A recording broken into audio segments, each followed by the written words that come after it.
Students, आज हमारा topic है screw jack and its mechanical advantages. अब सबसे पहले हम देखते हैं कि हमारे पास स्क्रू जैक जो है वो क्या है। ये हमारे पास एक सिंपल मशीन है जिसे हमने डिस्कस करना है आज के। ये एक ऐसी मशीन है जिसे आपने देखा होगा कि जब हमारा टायर पंचर हो जाता है तो हम अपनी कार को लिफ्ट अप करते हैं बाय दिस मशीन, और ये जो है स्क्रू जैक कहलाती है। अब इसकी कंस्ट्रक्शन जो है वो किस तरह से होती है ये हम देखते हैं कि हमारे पास इसमें क्या क्या जो है इंस्ट्रूमेंट्स यूज होते हैं। अब अगर देखें तो स्क्रू जैक में यहाँ जो है वो ये एक प्लेट सी है जिसपे हम कोई भी लोड जो है वो लिफ्ट अप कर सकते हैं, ठीक है। और ये जो रॉड है यानी कि जिसके अंदर स्क्रूज मतलब कि यूं टर्न्स होते हैं, इसको हम कहते हैं कि ये स्क्रू रॉड है। यानी कि स्क्रू, यहाँ मैं लिख भी देती हूँ कि ये हमारे पास क्या कहलाता है, स्क्रू रॉड, ठीक है। और ये जो हमारे पास जो ब्लॉक है यानी कि ये जो ग्रीन से कलर का नजर आ रहा है, इसको हम कहते हैं कि ये ब्लॉक है। और ये हैंडल है जिसके जरिए मैंने जो है इस सर्कल को, यानी कि ये जो हमारे पास एक टायर सा है, इसको हम रोटेट कराते हैं, ठीक है। हैंडल सा है, ठीक है। इस हैंडल के जरिए जैसे जैसे हम इसको रोटेट कराते हैं तो ये जो स्क्रू रॉड है ये ऊपर की तरफ लिफ्ट अप होता जाता है, और जिसकी वजह से जो कोई भी हैवी लोड है उसको हम आसानी से ऊपर की तरफ उठा सकते हैं, सही। तो ये जो है इसकी कंस्ट्रक्शन है हमारे पास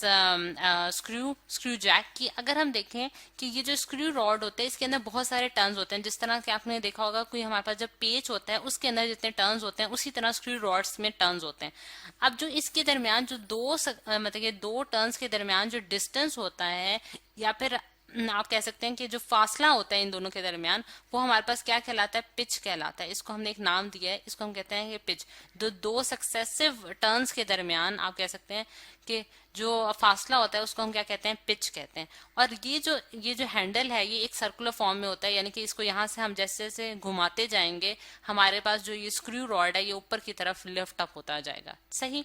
अब हमने देखना है कि mechanical advantage of the screw jack जो है वो हम कैसे फाइंड आउट कर सकते हैं। अगर हम एक आइडियल केस लें, यानी कि आइडियल केस वो केस है हमारे पास जिसमें हम फ्रिक्शनल फोर्सेस को निग्लेक्ट कर रहे हैं जो कि इस पेच में और इस हैंडल के दरमियान होंगी। उन केसेस को अपनी मतलब कि इन फोर्सेस को जो फ्रिक्शनल फोर्सेस कहलाती हैं, अगर हम उन्हें अपनी कैलकुलेशन से निकाल दें तो हमारे पास आइडियल केस में ये होगा कि हमारे पास इनपुट जो है, इनपुट जो हम प्रोवाइड कर रहे हैं मशीन को, वो हमारे पास आउटपुट के बराबर होगी, यानी कि useful work done by the machine के बराबर होगी। अगर हम अब देखें कि हमारे पास इनपुट जो है वो इस केस में क्या होगी, यानी कि स्क्रू जैक के केस में हमारे पास क्या होगी कि जो एफर्ट हम अप्लाई कर रहे हैं इस पे, यानी कि जो फोर्स हम लगा रहे हैं इस हैंडल को मूव करने के लिए, वो मल्टीप्लाई बाय हमारे पास क्या होगा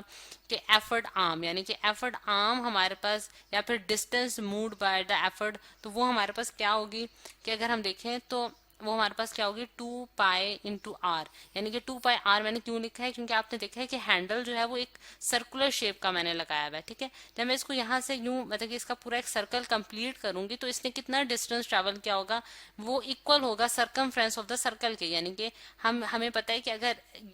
अगर ये जो हमारे पास हैंडल है ये r रेडियस का है, यानी कि सर्कल जो है इसका रेडियस r है, तो इसने जो पूरा डिस्टेंस ट्रेवल किया ए से, मतलब कि यहाँ से वो शुरू हुआ और फिर यहाँ पर आकर एंड हुआ, तो जो पूरा डिस्टेंस इसने ट्रेवल किया वो हमारे पास किसके बराबर होता है, सरकमफ्रेंस ऑफ द सर्कल, जो कि हमारे पास 2πr के बराबर आएगा, सही। अब अगर ये मेरे पास इनपुट आ गया, अब मैं आउटपुट देखती हूँ कि मेरे पास आउटपुट क्या है, यानी कि मशीन जो हमें आउटपुट यूजफुल वर्क करके दे रही है वो हमारे पास क्या है। वो हमारे पास है कि उसने हमारा लोड जो है उसको हमें लिफ्ट अप कर दिया है, लोड, और उसको किस मतलब कि ऊपर, क्योंकि हमने ये कहा है कि जैसे जैसे हम इसको हैंडल को घुमाते जाएंगे हमारा ये जो स्क्रू रॉड है ये ऊपर की तरफ लिफ्ट अप होता जाएगा। यानी कि इसने यहाँ से यहाँ तक कितनी हाइट ट्रेवल की होगी, यहाँ से यहाँ तक इसकी कितनी हाइट इसने ट्रेवल की होगी, वो हमारे पास क्या कहलाएगा कि इसने कितना डिस्टेंस जो है लोड ने कितना डिस्टेंस ट्रेवल किया, सही। यानी कि यहाँ से हमारे पास इनिशियल पॉइंट से लेके फाइनल पॉइंट तक जो डिस्टेंस होगा वो हमारे पास क्या कहलाएगा कि इसने इतनी हाइट जो है वो ट्रैवल की, ये हमारे पास आउटपुट है। तो अगर आइडियल केस में देखें तो हमारे पास इनपुट आउटपुट के बराबर होगी, यानी कि एफर्ट, मैं लिख सकती हूँ एफर्ट इंटू 2πr, वो बराबर होगी लोड इंटू हाइट h। यानी कि अगर मैं इसकी अब सिंबल्स की फॉर्म में पुट करूं तो हमें पता है कि हम एफर्ट को हमेशा p से डिनोट करते हैं, जो कि मैं हैंडल पे लगा रही हूँ, इंटू 2πr, और multi is equals to load को हम w से डिनोट करते हैं, और हाइट जो है वो ये डिस्टेंस है जो कि इस लोड ने मूव किया है। अब अगले पेज पे हम देखते हैं, इसी में इक्वेशन को अगले पेज पे लिखती हूँ कि अगर आप देखें तो हमारे पास इक्वेशन क्या बनी कि p into 2πr is equals to w into H, यानी कि effort multiply by distance travel by the effort, और जो load into distance travel by the load. ठीक है, यानी कि ये हमारे पास क्या है, इनपुट में जो हमने वर्क किया ये वो है, ये इनपुट वाला वर्क है, और आउटपुट में जो वर्क हमारे पास परफॉर्म हुआ है वो ये है। सही।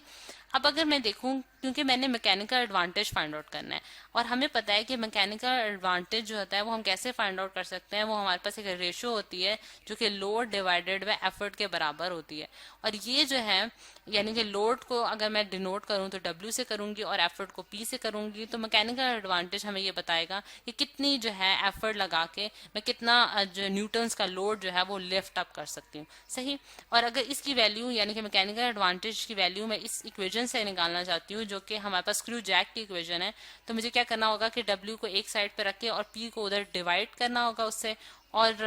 लेफ्ट हैंड साइड पे मैं देखती हूँ कि मैं 2πr को डिवाइड कर दूंगी h से, यानी कि h वहां जाके डिवाइड हो जाएगा। तो मेरे पास मैकेनिकल एडवांटेज की जो इक्वेशन बनी है at the end, mechanical advantage की जो मेरे पास इक्वेशन बनी है वो मेरे पास क्या बनी है, 2πr डिवाइडेड बाय h। तो ये मेरे पास स्टूडेंट्स, मेरे पास मैकेनिकल एडवांटेज निकला है किसके केस में, स्क्रू जैक के केस में। अब अगर इसकी थोड़ी सी रिजल्ट डिस्कशन कर लेते हैं कि अगर मैकेनिकल एडवांटेज, जिस तरह आपने पहले भी देखा है कि हमारे पास ये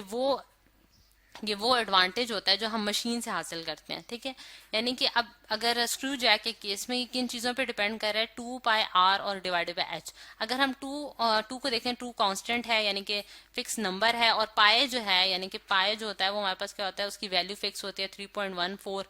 तो ये दोनों तो कांस्टेंट है, यानी कि जो वेरिएबल इसमें चीजें हैं, यानी कि जो चेंज हो रही हैं वो r है या फिर h है, यानी कि इन दोनों चीजों पे ये डिपेंड कर रहा है mechanical advantage of the screw jack. सही, यानी कि r और h पे। अब अगर हम पिछली वाली फिगर में जाते हैं, यानी कि हम पिछली वाली फिगर्स में देखते हैं कि हमारे पास कैसे जो है वो हमारे पास R और H कैसे जो है वो मैकेनिकल एडवांटेज को अफेक्ट कर रहा है। तो हम देखें तो ये हमारे पास H की वैल्यू है, यानी कि H की वैल्यू हमारे पास ये है,